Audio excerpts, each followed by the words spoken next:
What is the most memorable moment you shared with a stranger who you never saw again? Story 1. I was in Legazpi, Philippines, and Avengers just came out, summer 2012, and I went to go watch it at the local theater in town. The ship just left the city, and I was relieved of duty, as now it was vacation time for me after months at sea sailing from Perth, Australia, to Legazpi, Philippines via the treacherous Makassar Straits. So, Avengers? After the movie, it got dark out, and I wandered around town and got lost. I was trying to find a way back to the hotel, but Legazpi was a bit difficult to navigate by foot. This guy in his motorcycle sidecar, taxi tuk-tuk, zooms up to me and asks if I'm lost. I say I'm okay, that I don't need a taxi, but he insisted I enter his tuk-tuk, that he'd take me to the town festival that was going on for free. I obliged, and he sped off with me inside. My friend, you were about to get mugged by those dozen squatters. He may have been fishing for a fare, or maybe he wasn't. To me, though, his face and demeanor genuinely came off as a hard-working, super nice guy. If he didn't, well, then I applaud him for being an amazing actor, and he's in the wrong line of work. We chilled at the festival and got to know each other over a couple of drinks, on me. Afterwards, he took me down this dark, dark path, and I got a bit apprehensive. He kept saying, "Don't worry, I'm taking you to my house for dinner." And yes, he took me to his tiny shack of a house near the ocean for dinner. His wife was cooking, and he had 2 tiny kids running around happily when their daddy was back home. We ate a great meal, and he dropped me off at the hotel, no charge. What the hell? Take my $20. Nope. Okay, fine, how about $40 and you show me the Mayan volcano and all the cool stuff around here tomorrow? He accepted. Next morning, he showed up at my hotel. We take off, and he takes me to these Dutch church ruins that got decimated by a volcanic eruption in the 1600s or 1700s, hiked all around these awesome caves, and strolled around the black sand beaches. We had a hell of a time.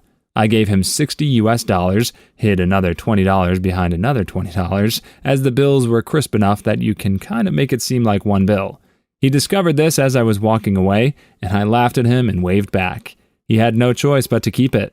I wished him and his family well. He is/was a good person. We kept touch via email, except he didn't have his own computer, nor did he have his own email address. He wasn't tech-savvy. He used his friends' email addresses to email me about his kids and stuff over the next few weeks. In 2013, Typhoon Yolanda devastated the Philippines. I emailed all his friends in vain. I've never heard from him again. Well, I knew from the title of the thread that they were never going to see each other again, but it still hit pretty hard. It's clear that this guy who took you in his tuk-tuk free of charge and brought you into his home with a home-cooked meal by his wife, introduced you to his kids, was a true gem of a person. Despite the language and cultural barriers, you guys were able to connect and share a wonderful time together, and that is truly priceless. Story 2. I was on an eastbound train from Colorado 2 days before Christmas. There was some kind of incident in another car around 11 o'clock that night. A dude got wasted and started threatening other passengers, and we had to make a stop so that the local police could come and collect him. After the delay, the conductor came over to the speakers and announced that if anyone was feeling upset or shaken by the incident, one of the passengers had offered to play his guitar in the snack car, and anyone who was awake was welcome to come down and join in for a sing-along. I'm always down for weird train activities, so I decided to grab my harmonica from my bag and head down. There were about 15 of us in the car, ranging in age from 16 to mid-70s, and from all over the country. We sang every song we could think of that even kind of referenced a train. We were somewhere in rural Nebraska at that point, and nobody had cell service to look up lyrics, so at times I was pretty sure that we were making up more of the words than we actually remembered. The conductor came through after a while and offered to play a few songs, so the guy with the guitar handed it off and pulled out a mandolin. And my harmonica got passed around the group while one guy drummed along on his backpack. After a while, the conductor got up and left, then came back with a copy of The Polar Express. He read it out loud to our absolutely captivated group of mostly adult travelers while the snow flew all around us in the night, and I swear that for a few minutes, our trip felt every bit as magical as the visit to Santa Claus in the story. Sometime well after the snack car was supposed to have been vacated for the night, we capped things off with the most ridiculously earnest rendition of Don't Stop Believin' that has ever been performed, and went our separate ways. Another Journey song. I never saw anyone from our little makeshift band again, but I'll always remember that weird, wonderful late-night celebration of journey and the magic of winter travel that came about because some guy was a jackbutt on a train. Story 3. I was on a long, late-night bus ride. It was express, so it made very few stops. The bus had maybe 10 people in total. Halfway through the trip, it made a stop at a small-town station so people could grab a snack or use a public restroom and maybe stretch their legs. I went up to the counter to buy what, at that point, was my dinner, even though it was after 10 p.m., and when the cashier rang it up, I passed a $50 bill to her, and she told me that she couldn't make change. Defeated, I went back to my seat on the bus. As everyone piled on and the bus drove away, a lovely middle-aged lady walked up from her seat near the back and politely asked if I minded if she sat with me. I told her she was more than welcome. She sits and proceeds to unpack a small lunch bag. She then splits the entirety of her meal with me. She said she had been waiting for the washroom to clear out and had overheard what happened. She said, "I've gone hungry in my life, and it sucks. I wouldn't wish it on anyone, so you can share with me." When we were done, I jokingly asked if she could break a 50, and we had a good laugh. She stuck with me for the remainder of the trip and was a very interesting lady, besides being incredibly generous. I hope she's well. Story 4. I've told this story before, but people like it, so I'll share it again. When I was a kid, we didn't have a lot of money, so we often shopped at thrift stores. What I loved about that was that you could get 10 books for $1. So I would plant myself in front of the book section and make piles of which one I wanted to get, and then decide after I'd gone through them all. One day, an older lady saw me sitting with my piles and asked if I liked to read. I told her I did, and showed her a few of the books I found that I liked. She smiled and then pulled $1 out of her purse, handed it to me and said, "Promise me that you'll keep reading." I was so happy and immediately stood up and said that I would. She smiled and walked away, and I went back to my piles, able to pick out an extra 10 books to take home. It was just a small act of kindness for her, but for me, having a random stranger encourage my love of reading and making me promise to never stop definitely had a lot to do with my continued love of reading. This was over 20 years or so ago, but I still think of her whenever I buy a new book. It's like the librarian from Matilda. Story 6. I was at this event in a nearby park that offered a shuttle service in and out of the park. They got more interest than they bargained for, I guess, and people ended up having to wait about 2 hours for a ride out of the park. This made some people very angry at these poor rangers who were obviously just kids in their summer jobs. This big dude was just screaming at this young-looking girl, just going at her about doing something productive. Poor girl was in tears, just apologizing over and over again, and trying to get to her coworkers, but he wasn't letting her pass. This made me frick off, so I yelled, "What the frick is she supposed to do?" And this older lady, a few people down, joined in with me to pretty much shame the dude back to his family. Of course, when the buses finally came, he sat his fat butt down on one of the priority seats, despite there being a woman with a walker almost falling down right beside him. Old lady from before swoops in and manages to kick him off and sit the woman down. Bad butt lady, I miss you. Story 7. I was leaving the gym and walked down a long hallway and didn't remember having any money on me. As soon as I stepped outside, I heard a coin drop and looked down, and $2 seemed to have fallen from somewhere on me. It was strange because I didn't have any money on me, and it would have fallen off of me inside while walking, I thought. It rolls, and I pick it up. I was confused because I don't know where the $2 came from. I look up, and there's a homeless man in a wheelchair playing harmonica who I otherwise would have passed by. I gave him $2. He said thank you. I said no problem. I began to walk away, and he said, "Good, and you?" I played along and said, good. Where did you learn to play the harmonica?" He proceeded to tell me that he used to play all sorts of instruments until he had a stroke and showed me that one of his arms didn't work anymore. He was a nice guy, and it made my day a bit better. It was a nice and humbling moment. Story 8. I met a well-dressed, bored Andelman at a train station in London. He struck up a conversation about the departures board, and being a 20-year-old woman, I was hesitant to talk back. But I like chatting to people and decided to keep the conversation going. He ended up being extremely easy to talk to.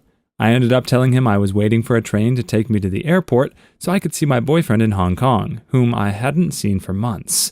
And he ended up telling me all about his life and his amazing family, and just be an all-around charming person. He was in London for the day to pick up a passport so he could whisk his wife away on holiday, and he just made me smile the way he was so smitten with her. He ended up leaving about half an hour later, and when he left, he took my hand and kissed it, telling me it's so beautiful to see a young woman in love. I never caught his name, but I'll always remember him. Story 9. I'll share the Cliff Notes version since it sounds so unreal. Years ago, I walked to a bridge with the intention of ending my own life by jumping off. Met a guy there who wouldn't stop hovering around me. Eventually, he approached me and told me that I have bad spirits around me, and that I should keep my head up and not give in to them. He then asked if he could smudge me. I didn't know what that was, but agreed anyway. He pulls out a lighter and a shell from his backpack and proceeds to bless me right there. As soon as he finishes, a bunch of birds, seagulls, crows, and pigeons, all come flying over and fly in circles above us. He said that they were telling me my life was about to turn around, and then he said goodbye and left. My life did change that day, big time, and when my mind occasionally creeps back to dark places, I think of him, and it pulls me back. Story 10. I've been waiting for a question like this.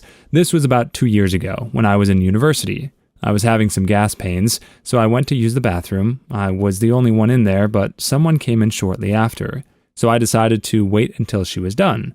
She apparently was in the same situation as me, so we were both just sitting in silence, waiting for the other to leave, occasionally letting out tiny toots. Finally, she says, "Can we both just fart?" I laugh and say, "Yes, please." And for about a minute after, both of us are simultaneously laughing and farting. Laughing because we're farting, and farting because we're laughing. We finished at about the same time and said hello as we washed our hands. I never saw her again. I still giggle every time I think of it. On a similar note, I would sometimes, back in college, go into the public restrooms and be washing my hands, knowing full well that there was someone in the stall just waiting for me to leave so that they could let out a big fart. And I would open the door and make the sound as if I was leaving, but then just let the door close while I remained inside the bathroom. I would then just stay silent for a second or two, and inevitably they would release the hounds and let out a loud roaring fart. At that point, I would then use the sink again or make noise with the paper towels just to let them know that they were not alone. Cruel and unusual punishment, I know. Story 11. My touch football team was sponsored by a local bar that does karaoke on the same day of the week that our games are. We went for a drink after our game. I don't sing well, but I enjoy singing, and I'm not shy, as you guys might have noticed from some of the previous videos. I sing the occasional song, but I would say 1 every 4 times we go. Wasn't planning on singing this time, but a girl went upstage and asked if anyone wanted to sing the song from Grease, "You're the One That I Want." I thought, why the hell not? Went up and we freaking nailed it. People were dancing and cheering. We finished the song, we both sort of said good job like stuff, and went back to her table of friends. I went back to my football team. She and her friends left shortly afterward. That was over 20 years ago. I still think about that night from time to time. This one sounds like a missed connection to me. 2 people who both have the balls to sing karaoke with a stranger. I think you guys had something special. Could have been a match made in heaven. Story 12. Got on the Metro North, headed out of New York City to visit family for Thanksgiving. A woman in her 70s got on the same stop as me and sat directly across from me. She had a newborn strapped to her chest and was singing in Spanish. After riding the train for about 20 minutes, she signals for my attention and I take my headphones out. I'm being towards her and she gestures to the baby and says, "You take?" So I held her infant, grandchild I presume, while she got herself organized to feed and change the baby. After she was done, she gestured for me to help her strap the baby back on. She waved goodbye when she got off the train, and that was that. It's weird to know there's some random newborn that I've held and will never know. I don't quite know how I feel about this one as a very, very soon-to-be father myself. At this point in my life, just before having the baby, it's kind of hard or daunting, really, to imagine that I could be in a state of mind where I'm frantically trying to organize myself and I just decide to hand my baby off to some random stranger on the subway. But at the same time, it's comforting to know that there are those random people out there that are willing to accept babies that are handed to them off the street. They say it takes a village to raise a kid, after all. It's just nice to know that there are people who are willing to help. Story 13. I'm pretty sure I told this before, but I enjoy it, so here it goes. I was playing on my Nintendo DS in the subway when I caught a random connection. I looked up to see if I could spot the other person with a DS and wound up locking eyes with this incredibly intense little boy who was seated a few benches away from me. "Do you have Pokemon?" he asked, and as it turned out, I did in fact have Pokemon. With that, our fate was sealed. There's this thing in the Pokemon games where if you meet the gaze of another trainer on your journey, then you must do battle. I had just experienced this in real life. He destroyed me. All level 100s. Felt like I was an extra in the darn anime doing battle with the protagonist. For the record, my personal favorite Pokemon are Jolteon, Snorlax, and Lickitung. Story 14. 'Twas the night before Christmas Eve, about 8:30 p.m. My mom was trying to sell our place, so we moved a few blocks away with my new stepdad. The driveway needed to be clear, and there was about 1.5 feet of snow to shovel. I was still pretty young, and it was going to be a big job. I trudged over there with my shovel and just started the first row, when a random guy in a snowplow turned in and cleared the whole driveway in 2 minutes, easily. He was wearing the red plaid jacket and toque combo, classic Canadian. Look, I was worried as he hadn't hired a snow removal guy, but he just waved and said Merry Christmas and drove off. Thanks, snowplow guy. You taught me a thing or two about Christmas spirit. Story 15. I was 15 and waiting for a taxi. It was raining and I had no umbrella, so I got soaked. This guy next to me sheltered me from the rain with his umbrella, and we talked while waiting for the taxi, and he was so easy and fun to talk to. Note, I was a shy kid with few friends, so this was a unique event. After about 15 minutes, another guy came up on his scooter. My guy told him that I was a friend of his, and if he could drop me to my destination. So yeah, I just climbed on this stranger's scooter and took the lift home. Perhaps that was dumb looking back on it. Anyway, I still think of this guy and the kindness he showed me to this day, even though I don't even know his name or remember his face. Story 16. So about 11 years ago, I visited India. I went to a Sikh temple and sat down to enjoy langar, free food served by Sikhs to anyone who walks in. I was served food by this volunteer, and we started chatting after lunch and became buddies. So fast forward, I'm visiting another Sikh temple in the Himalayas, and in the kitchen there was only one volunteer when a large bus filled with people pulled in. I went up to the guy and asked if he needed help, and he gladly accepted it. So I start serving food to people sitting in the lines, and guess who I see sitting down? My buddy from the first Sikh temple. It was great seeing him, and we said our hellos. I'm imagining this played out like the first episode of SpongeBob where he's in the kitchen making Krabby Patties and multiple busloads of anchovies pulls up and he's got to feed the whole crowd. I'm certainly not trying to compare Sikhs to anchovies, but I'm just saying it was nice that this guy was there with his hydrodynamic spatula with port and starboard attachments, turbo drive, to help a brother out. Story 17. When I was 14, I was trapped in the rubble of an earthquake. I spent 6 hours crawling towards a man whose face I never had the opportunity to see. He was a citizen who didn't leave his name with anyone and never came forward after the fact. It has always bothered me that I will likely never find out who he was or tell him how much comfort his voice gave me during those horrible hours. When I saw pictures of the space I ended up in, much later, I couldn't and can't understand how he was able to stand where he stood for 6 hours without injuring himself or suffering some sort of emotional trauma himself. He's my hero. Story 18. The day my dad passed away. I was holding it together pretty well. Late that night, I went to Target and have a moment to just zone out and buy a few groceries. As I got to the check stand with my arm full of stuff, I dropped a container of sour cream, and it exploded everywhere. I completely lost control of myself and started to cry. The ugly cry. I was instantly surrounded by a group of women who just took charge of the whole situation. They helped me get everything paid for, cleaned up, and one lady even got a new sour cream. No words were spoken, but their compassion and take-charge attitude has stayed with me since. Story 19. Years ago, I was at the bus stop super early one morning. It was really cold as well.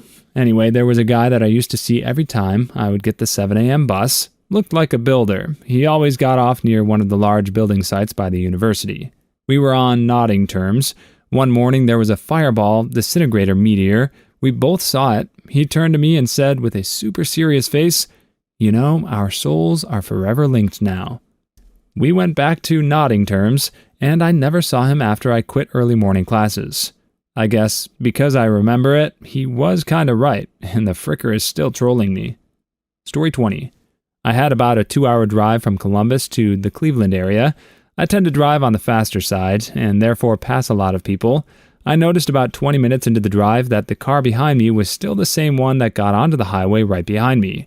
We ended up driving the entire 2 hours right next to each other, or in front of, behind each other. We created space and lanes to help the other pass the slower cars, and made sure the other wouldn't fall behind. As I was getting off the highway, gave me a big smile and waved. It has been my favorite driving experience so far. Story 21. I was a horticultural student on a botanical tour of Europe in 1979. I'm at a flower market in Munich and see a plant I don't recognize. The lady working it doesn't speak English. I don't know any German. I see a plant I do know, touch the leaf and say the Latin name for it. She nods and smiles. I name another plant I know. Her smile gets bigger. I point at the unknown plant and look at her with an expression that I hope says, "Your turn." She tells me the Latin name. We don't speak each other's language, but we can communicate in a language that has been dead for over 1,000 years. So cool. And that's why I love universal languages. I studied mathematics in college, and there's just something about it that transcends humanity. Same goes for music. You can communicate with someone who doesn't speak your language in some way that's disconnected from our physical realities. Story 22. When I was at Disneyland a few years ago, a woman approached me out of the blue in the middle of Main Street and asked if I'd like to dance. I obliged her, and we spent the next few minutes chatting while her friends filmed us dancing. It turns out it was her birthday, and she was traversing the park on a birthday scavenger hunt, and one of the items on the list was to dance with a stranger. I wished her a happy birthday, we said our goodbyes, and went our separate ways. I never even got her name, but it still makes me smile when I think about it. Story 23. I've shared this on the internet before. The day I found out that my grandmother had a stroke and would never walk or talk again, I was away at college. I finally broke down in the bathroom. A girl came in and asked if I needed a hug. I was crying so hard that I really didn't get a look at her face. I cried on her shoulder for about 10 minutes and then had to pull myself together and leave for class. I never explained myself, and she never asked. I never recognized or spoke to her again. I wonder if she sometimes saw me on campus and wondered what was up and if I was okay. Story 24. I wrestled in high school, and after a match, tradition dictates that you walk over and shake the hand of your opponent's coach. Then cross the mat diagonally and shake your own coach's hand, crossing paths with your former opponent as you do so. Once, after a match with a kid I had never met before, I said, "Round the world," as we approached each other, and we high-fived as we crossed paths, and then did the round-the-world high-five thing and high-fived down low behind our backs. It was one of my proudest moments. This definitely beats the boring old, good game, good game, good game, good game. Story 25. On a night out, I was feeling pretty rough, so I sat down on some steps, eating a box of hot chips. The group of girls walked past, one of them in a yellow with black polka dot dress and a flower halo, broke off and sat next to me. She had a thick Irish accent. "What's your name?" "Jolly. You?" "Annette. Ask me where I live." "All right, where do you live?"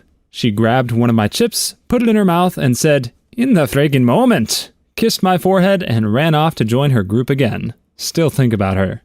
Story 26. I was out at a beach with my family for a bonfire. Only problem was that we got there too late and there were no more open pits. We sat about on the sand for about an hour until a man came up to us telling us that he had run out of logs. Seeing as how we had no pit and that they were freezing without a fire, we took him up on his offer and joined his family around their pit. We sat until midnight talking about music from the 70s, talking about our lives. Coolest bunch of people I've met in a while. Story 27.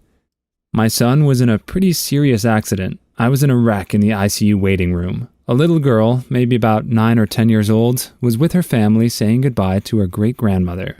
She waltzed right up to me and said, "Sir, why are you crying?" I explained my son was very sick. She handed me a miniature puppy doll and told me it was lucky, and my son would get better. She was right, he did, and I still keep that little puppy on my dresser and think of that sweet child. Story 28.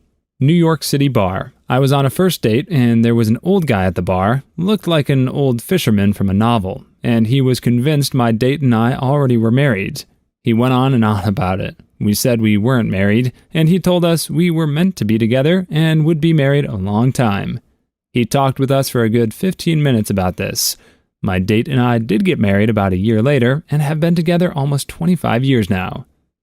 Yeah, see, I think there's something about these fisherman dudes. That's why they have the ability to actually marry people on their boats. Yeah, captains of boats have the ability to marry people.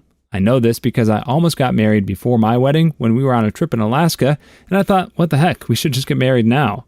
But it wasn't like a fancy cruise ship or anything. It was a little charter boat just taking us out to the glacier. And my wife was pretty seasick and about ready to hurl over the side of the boat, so not the most romantic place to be wed after all. Story 29. As a teenager, I caught a bus into town. An old chap took the one free seat next to me, and somehow we started chatting. He started telling me how he took part in a battle during World War II, where he was one of only a handful of survivors. It was fascinating listening to him, especially being an army brat myself. I wish I could have spent longer on the bus with him and remembered more of the conversation, but it's lived with me now for 35 years. Story 30. I was in an ice cream store with a few friends, and I made eye contact with some random guy walking to the counter. For some reason, neither of us broke eye contact, nor for those few seconds he made an incredibly goofy face, to which I responded with another goofy face. For the rest of the time we were there, him and I didn't look at each other again. Story 31. Back when I rode the bus everywhere, I was at the bus stop outside the mall, and this guy comes up and goes, "Will you hold my puppy while I run inside and find my wife?" And he produced this little white puppy. So I held it while he went inside. Puppy was so soft. Guy came back with his wife, took the puppy, I got on the bus, and that was that. I would venture a guess that more people would be willing to accept a stranger's puppy off the street than a random baby. Story 33. I was at a play barn and shot a foam tennis ball out of a compressed air cannon directly into the barrel of the cannon on the opposite side, about 60 feet away. The kid operating the cannon was amazed and shot the ball directly back at me, hitting me in the head. We both looked at each other like, what the frick? Story 34. Went to a cafe, small place, but popular. I got a coffee and looked around for seats. None. I then notice an elderly lady sitting by a table. I ask if I can sit down with her. She gladly says yes. We chatted a bit, and it was all so lovely. After a while, she had to leave, though. I never caught her name or anything. Story 35. I found a rock formation that looked like a peen and balls in a cave in Vietnam. I laughed and pointed at it. Some Chinese tourists started doing the same thing, and then some Russian tourists followed suit. Great bonding, because no matter what, phallic-shaped objects are funny. Ah, yes, then I will amend my earlier statement about mathematics and music being universal languages. Turns out penises are also one. Story 36. Back in the late 90s, we drove a dark blue 84 Volvo wagon. Hardly ever saw another car like it. One day at a grocery store, we see another couple in the exact same car. I rolled down the window and raised my fist in the air. The other driver saw and raised his fist. Story 37. A stranger gave me $300, no strings attached. I met him and his wife in Oklahoma City while on a road trip across the country alone. I was seated near them at a restaurant bar, didn't ask for any money, and didn't even know his name, but he rules. Story 38. I was on the bus home, and this girl sitting next to me was making paper cranes. Before I got off the bus, she stopped me and gave me the crane she was working on and smiled at me. I still have it, and I think about it a lot. Please leave your stories in the comments. I'd love to make a video of them in the future. Also, don't forget to like and subscribe.